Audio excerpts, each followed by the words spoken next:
everybody.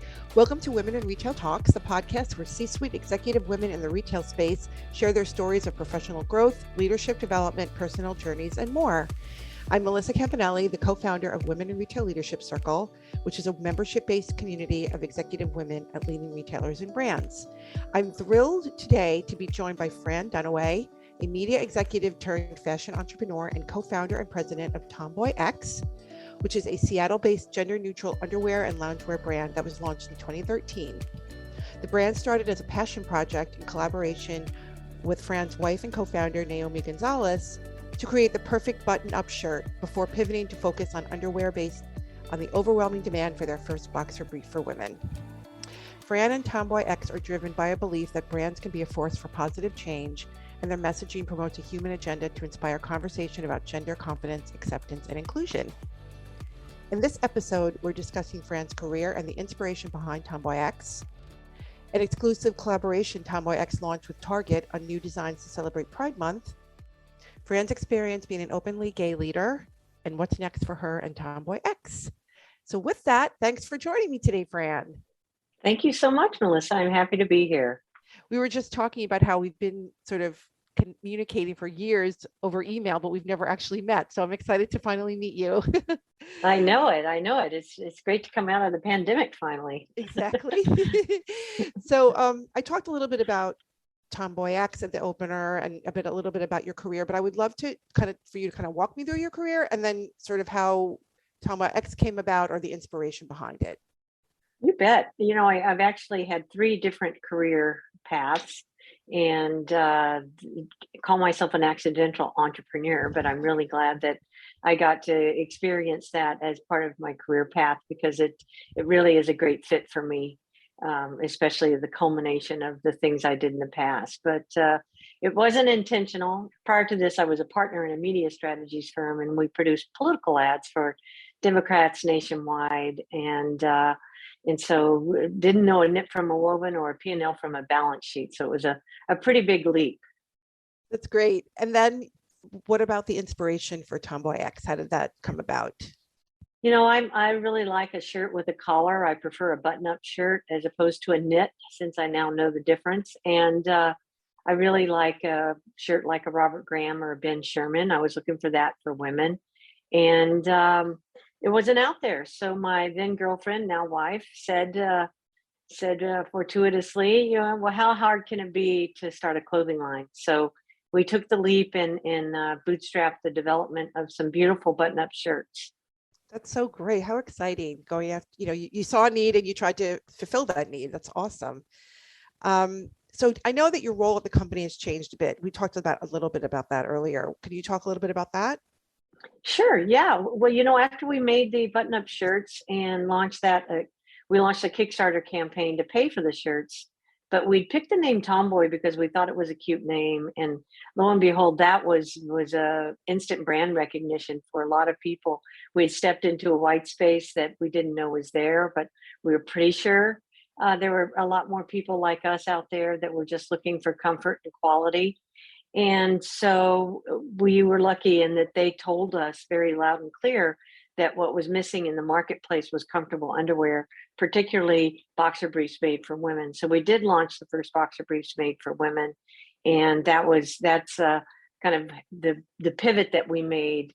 And then the company really started to grow. We had 6 months later, we tripled our revenue. We started scratching our heads and wondering, well, perhaps we're an underwear company. And so a couple of years later, we did pivot completely into underwear. We now are a full apparel brand, lifestyle brand. We've got loungewear, sleepwear, swimwear, activewear, and underwear. And we carry sizes triple extra small through 6X now. And that was all based on consumer demand. And so as we've grown and as we've pivoted out of being a startup company and are much more moving into the phase of scale of being a corporation, we started realizing that wasn't really where our interests lie, and that wasn't the fun stuff for us. And what we needed were a bunch of specialists to come in. We built the company by being a bunch of generalists, and it was time to bring specialists in, and we knew they needed the leadership of people who had done it before. And so just last September, we promoted our COO and up to CEO and made a lot of other changes. And then Naomi and I went to part-time co-founders, our employee number one, and the person who designed and our all of our product for the first 8 years of the company. She retired, so it was just really a celebration of transition as we acknowledged and intentionally moved from startup into corporation. That's great. I love that you went from a sort of specialist to, I'm sorry, from a generalist to a specialist. I think a lot of people, when they're growing their companies, don't realize that at some point you have to kind of, you have to compartmentalize and break things up a little bit so that things can get done, as opposed to just focusing on everything, which I think entrepreneurs are known for doing. Speaking of the fact that you're growing and that you're a corporation, I noticed that you guys are B certified corporation. So can you tell us a little bit about what that means and how you were able to get that designation? Absolutely. That was actually an effort that was spearheaded by Naomi. As soon as we hired a COO, and that took over Naomi's role as COO about a year before we promoted her to CEO. And so Naomi spent the rest of that time focused on getting our B Corp certification. And it takes some time. It took about a year, but fortunately we had made decisions right out of the gate from the very beginning of the company that were very entrenched in our values for how we treat people, how we show up for the community, what kind of products we use, the sustainable practices we use. And so it was pretty smooth sailing in terms of the foundation that we had laid from the beginning, got us to the B Corp certification. A lot of companies don't pass the first time. A lot of companies take a few years. So we were pretty proud of the fact that we got through it with, sailed through it with a really commendable number on that scale. So, and it isn't just about sustainability. It's they get way up in your business and take a look at everything that you're doing historically as well as in the present. And we wanted to make sure that those values were baked into the DNA of the company forever. Yeah, that is amazing. I'm so impressed by that. So speaking of, having great values and, being open and inclusive to everyone, I know that you just launched in a collaboration with Target on some designs to celebrate Pride Month. So I'd love for you to tell us a little bit about that. Is this your first collaboration with Target?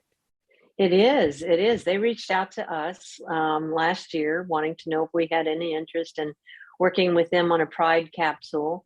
And so for a limited time, we said, yes, we would love to work with them. And so it was pretty much a licensing deal. They did a great job in working with our patterns and finding quality fabrics and produced their own version. It's TomboyX by Target. And so we're extremely thrilled, not only for the opportunity to expand awareness about what we're doing, but also the fact that they chose to offer trans adaptive clothing and include that in the capsule. So for us, that was a really big and prideful moment for the entire company and kind of a mic drop moment for Naomi and I, because that's really what we've been wanting to do, is make sure that there was representation and inclusivity in everything that we do. That's amazing. I think I know what you're going to say for the next question, but I just want to ask it. I mean, there's so many brands out there today trying to do the right thing when it comes to celebrating the LGBT community during the month of June, which is Pride Month, as we all know. They often get it wrong. So how is this partnership with Target different in your opinion? And sort of, how are you in Target getting it right, and why are you getting it right? Well, I think from the beginning, they worked with people within Target that are of the LGBTQ community. Wow. And ask all of the right questions. We had a real champion in the merchandising department who I had not met, and she reached out to me after this collab was launched and just told me how proud she was to be working on it. And then on set, and on the, in the team that were there for the video shoots. And every step of the way, they made sure to include people within the community as part of the team working on it. And then we were very thoughtful about our approach, and just even on set when we went down there and shot the commercial, there were so many tearful moments where people there knew the impact and the enormity of the impact and people's lives that were going to be changing or impacting. To date, 5 minutes ago, 10 minutes ago, I got a text from a trans friend down in San Fran who, he knew that we had stuff at Target, and yet he said he just walked through there today and got teary, and just realized what a difference just the trauma of buying clothing as a kid, to see that kids like him won't have to experience that when they walk into a Target store. So we're hoping that they'll continue to carry the collection year round, so that these kids can be seen and heard, or adults can have options for clothing that fits them. Yeah, I mean, it's fabulous. I mean, I'm getting a little teary. I actually have a gay son. I don't know if I've ever mentioned that publicly, but it does mean a lot. So I appreciate what you're doing. So let's talk a little bit about you as an openly gay leader. I mean, have you faced any obstacles in your career, and how have you been able to turn those lemons into lemonade, if you have? Oh my goodness, yeah. I've always been very upfront about my sexuality, and I've been a gay rights activist since my entire adult life. I think for me, it was a personal journey in terms of when I came out. I was very excited to have a lot of answers about myself, and that I think I hadn't known until I was honest with myself about who I was. And so I thought that was cause for celebration. And needless to say, coming out in the 80s, it was not as accepted. And so then it became my journey, or my passion, to want to kind of prove that I'm still the same person I was, just because of who I love doesn't change the fact of who I am. And so it was important to me, and also for people to be seen, and again, that representation. So certainly there have been obstacles. You've seen the numbers for raising money for women, much less a lesbian couple that didn't know a knit from a woven. So we certainly had our obstacles, understandably. But at the end of the day, my new soapbox is to change the face of the people that have the most wealth, and to spread that economic. Just, I think that we get to gender equity by economics, and that's a big change for me. Something that changed drastically and radically for me in starting a business and becoming an entrepreneur. So there need to be more people that look like me sitting around the table making decisions about how money is spent and where funding goes. Yeah, so true. So true. Boards are so important, and the CFO positions are so important.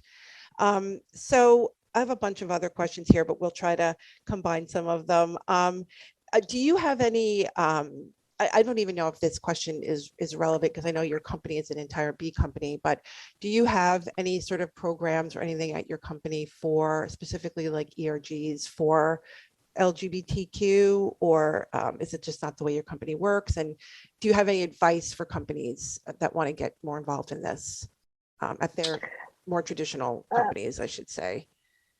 I think it's just really about making an environment where people feel comfortable being who they are, feel comfortable in their own skin. And I think that the way you do that is that you have diversity around the table, and are open to listening to differing viewpoints and differing ideas and opinions about how things should be.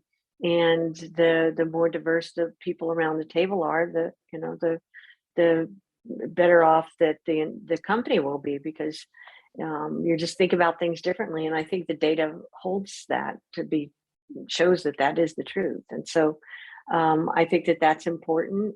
As a company from the beginning, even long before we were profitable, we always gave to different organizations that were LGBTQ friendly, or for LGBTQ people.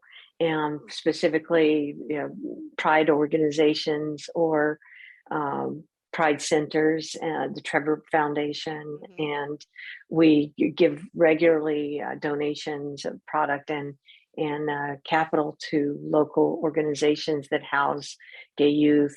We work very closely for years with Safe Place, which is an international organization for housing for refugees, LGBTQ plus refugees around the world. So that's just who Naomi and I are, and so that was a matter of course. Yeah, definitely. I love the idea of just being open to everyone, being inclusive to everyone. I mean, that's really what it comes down to.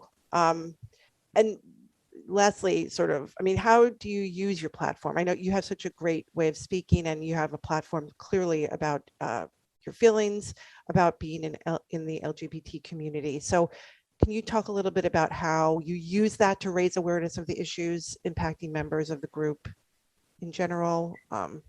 You did sort of mention some of the things that you're doing, but maybe you can elaborate on that a little. Yeah, I think that just the fact that, we are a company that was built on a foundation of inclusivity and diversity, and that's how we've built the company. That foundational value system is very important to who we are today. Today, we have 39% of our company is BIPOC, and we're at 35% in the LGBTQ community. We have a strong female leadership team, and it's just in the decisions and the thoughtful way that we come up with our strategy and how we go about doing things. But I also think that started at the beginning when Naomi and I formed the company. We weren't interested in being a company that you would aspire to be cool, to be like us or to be like our company. We weren't that kind of a brand where we want to tell you how to be cool.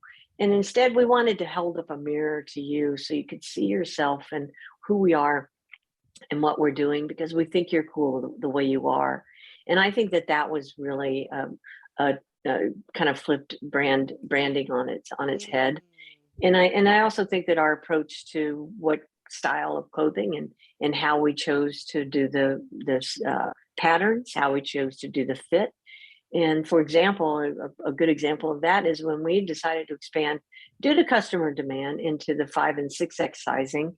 We didn't just change the pattern and grade up. We brought in a team of 5 and 6X customers for a focus group and sat down with them and showed them what we were thinking and got their feedback. And it greatly influenced the way that we design those, and we design them very differently. And yet we continue to offer them for the same price as we do the triple extra small.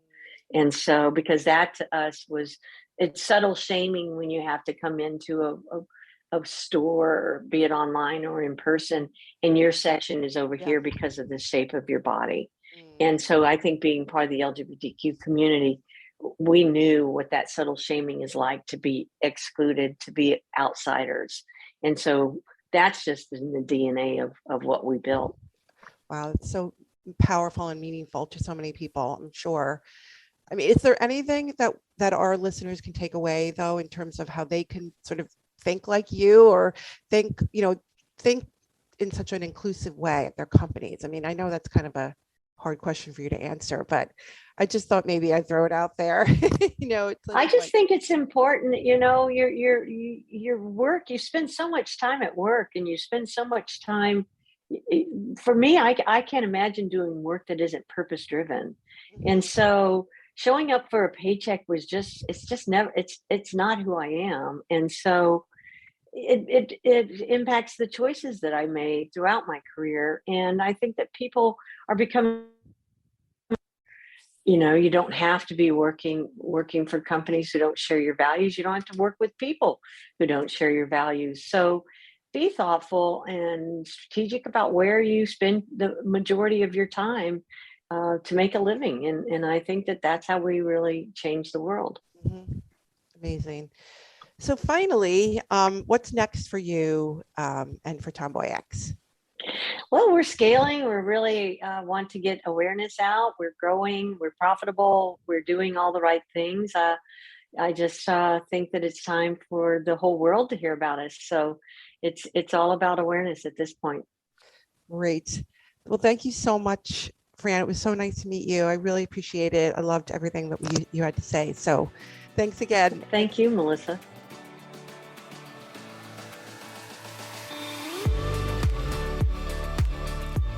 Thanks for listening. For more information on this podcast, please check out our podcast channel page at womeninretail.com/podcasts for show notes. Women in Retail Talks is available on Apple Podcasts, Google Podcasts, Stitcher, and Spotify.